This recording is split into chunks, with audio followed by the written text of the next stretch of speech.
Hello all, we are group number 3 and our group members consist of Adarsh Unni, Megha LS, Nived Ravindran, Sumita S and myself Christina. So today we are here to talk about psychographics. So what is psychographics? Psychographics is a study of consumers based on their activities, opinions and interest.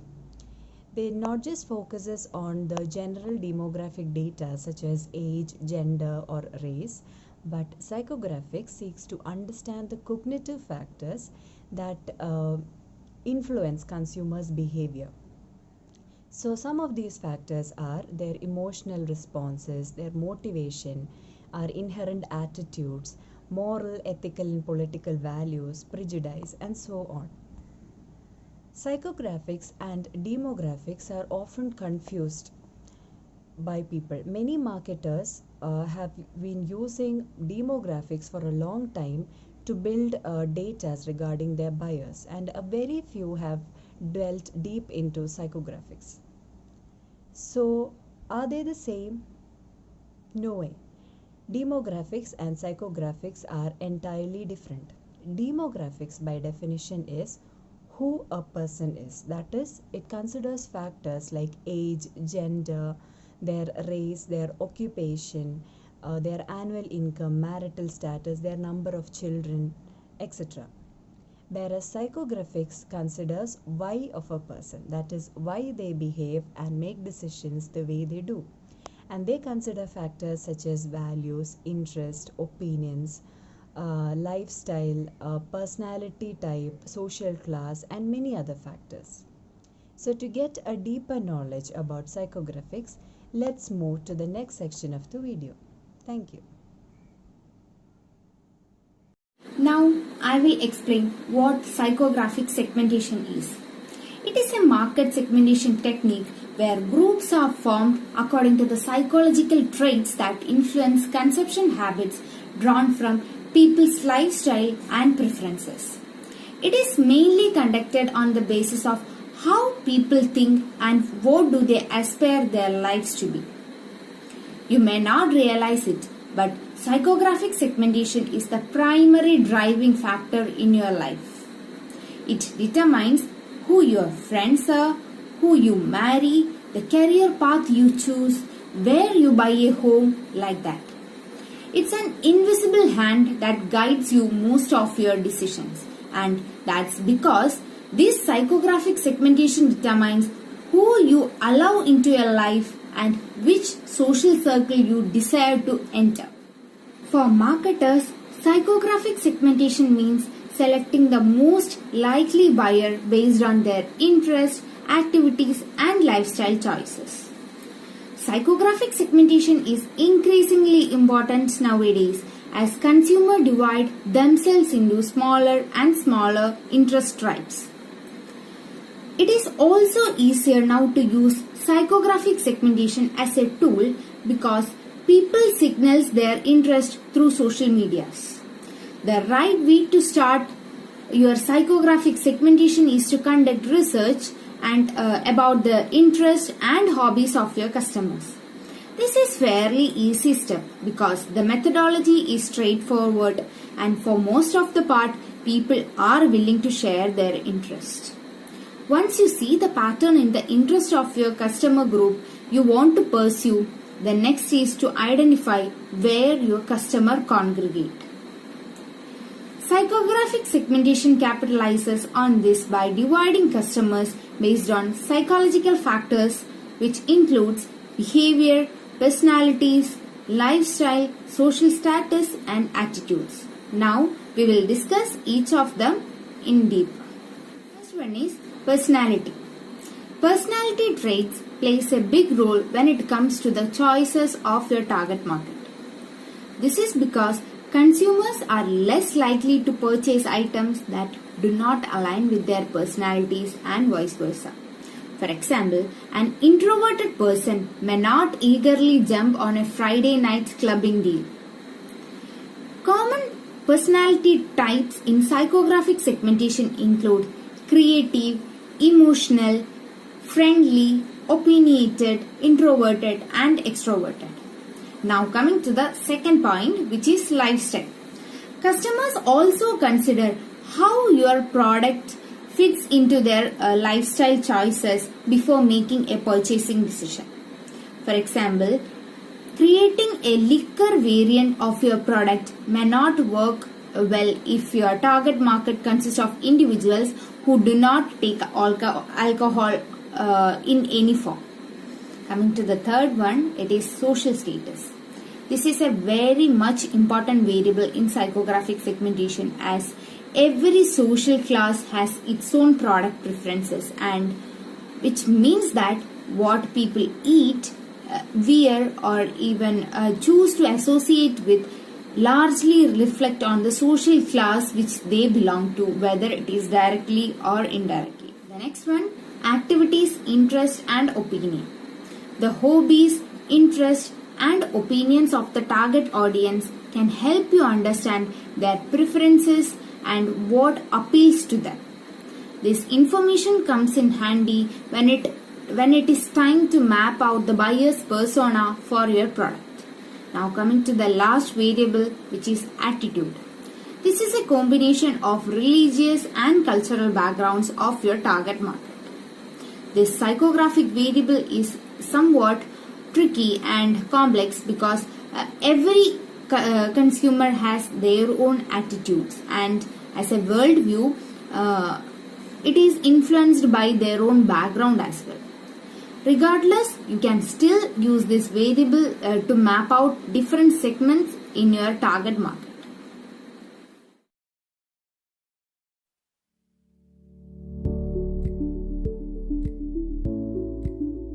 The task of acquiring quality talent has become much more difficult since unemployment plummeted to below 4% last year. In many areas, talent shortages have made positions even harder to fill. Companies have had to get creative about how to find and identify talent. It just isn't easy as it's to be, which means more effort is required. Companies are making efforts to change their recruiting practices to reflect these new realities.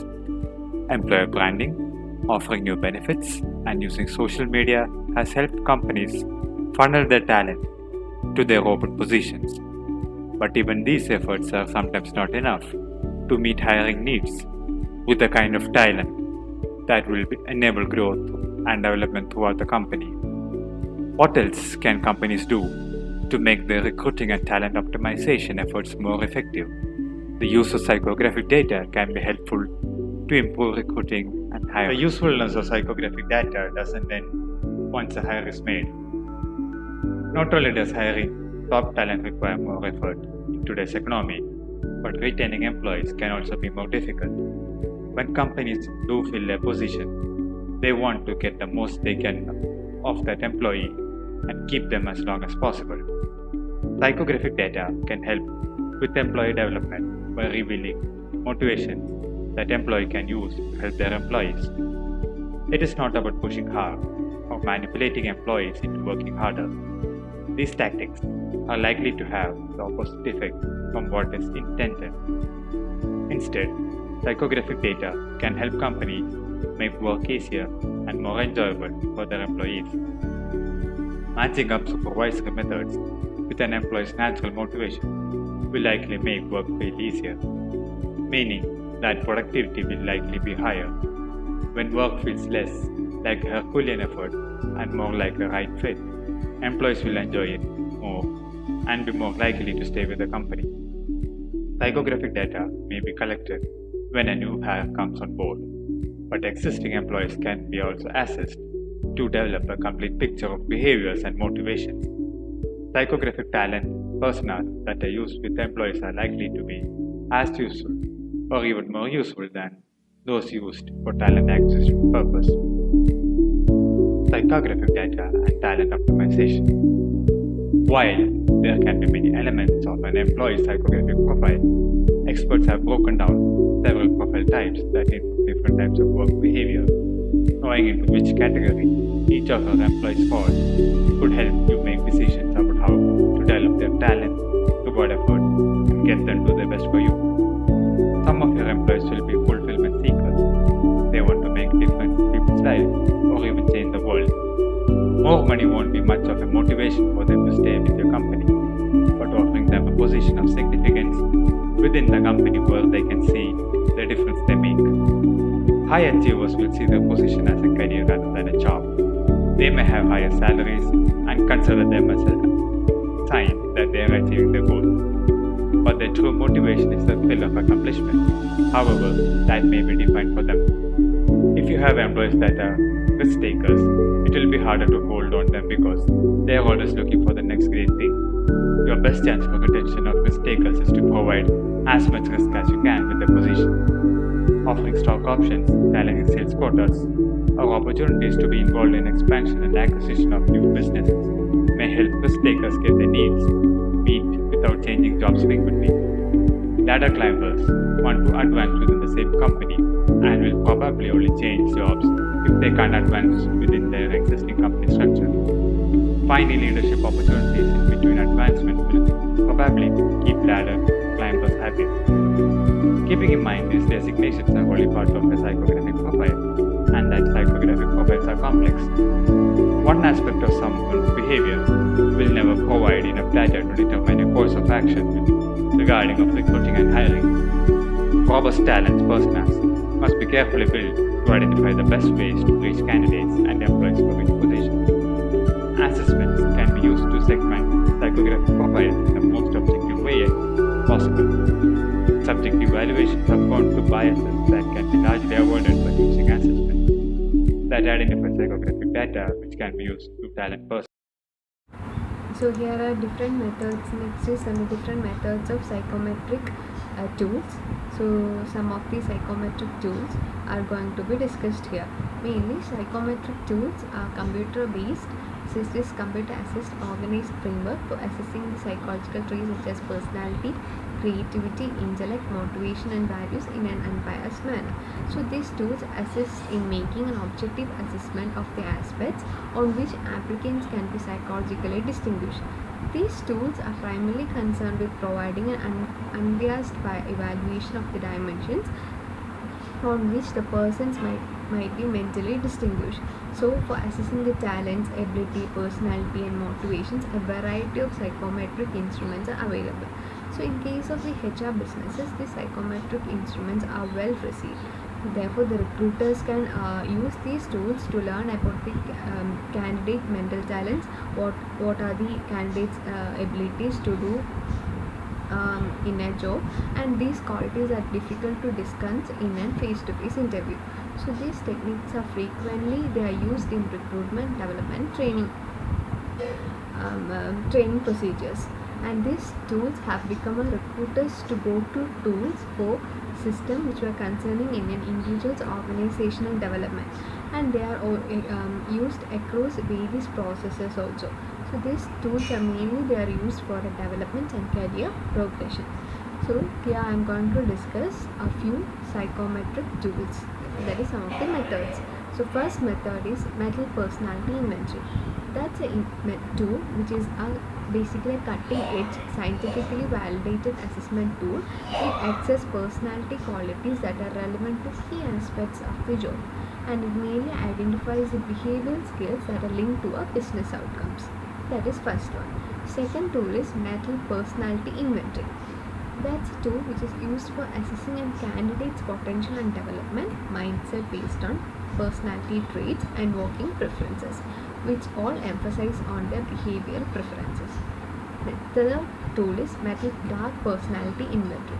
It's a tool which is used for assessing the negative personality qualities, and it was developed by 6 different dark traits. The 6 different dark traits are opportunism, self-option, insensitivity, temperamental, impulsiveness and thrill seeking. These are the 6 dark traits, and this tool mainly it assists the businesses in safeguarding their workplace culture and ensuring the safety of their consumers.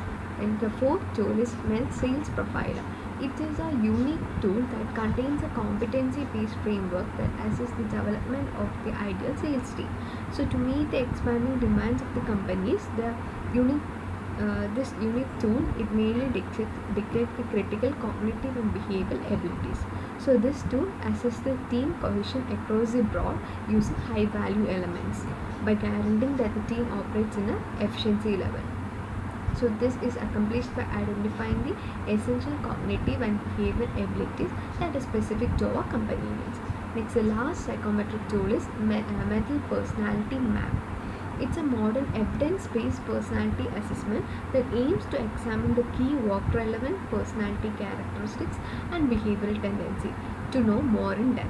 And it is intended to utilize throughout an employee's life, which are used for assisting the employees in gaining access to previously information about a person, which are essential in influencing their workplace behavior. So this tool was created more in depth as to know the personality assessments, and also it contains a modern work relevant personality qualities that the industry wants. So this tool is basically it is essentially important to know the mind and senior levels. So these are the different psychometric tools that are used in an HR person. HRs. So that's all. Thank you. So thank you. And coming to this example part of psychographics, let's take an example of a personality trait. So if a company that sells phishing net or phishing gears online finds that majority of its users are men, those who score low on extroversion, so basically they are introverts, then this company might want to include images of men fishing alone, enjoying their peace and solitude, etc., in most of their promotional materials. That's a way we can utilize psychographics. Then we can say an example in lifestyle. For example, if a company that owns a meditation app finds that majority of its users are singles who spends most of their weekends partying, then this company's marketing team might want to establish or set up a marketing or advertisement campaign to convey or to speak with these individuals or let them know the importance of disconnecting from this hectic pace of an urban life.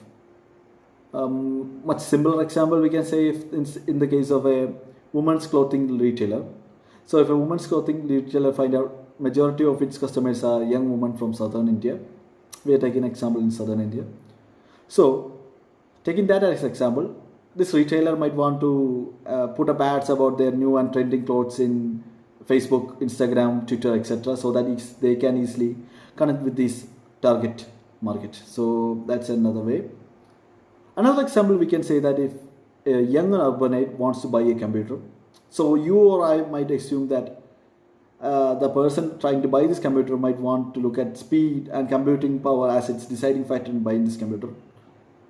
But what if it's not the necessary factor of him or her buying a computer? So what if the prestige that comes from buying a MacBook Pro or the feeling of its sleek design inside that gives them or that is the deciding factor of them buying a computer? We might know that until we have a correct psychographic study about them. So these are all examples in which psychographics can be utilized.